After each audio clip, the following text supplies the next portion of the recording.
So, got the cotter pin out, pretty much used that and a claw hammer, grabbed a hold of it and pry it out. This is 15/16. Lo and behold, I managed to actually have that size. So let's see if we can get that off now. And then I can get these off, which I think is supposed to be 19 or 17 millimeter.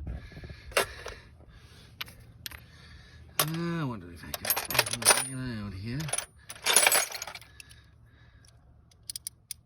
19 millimeter, and whoa. You know what? I think I can.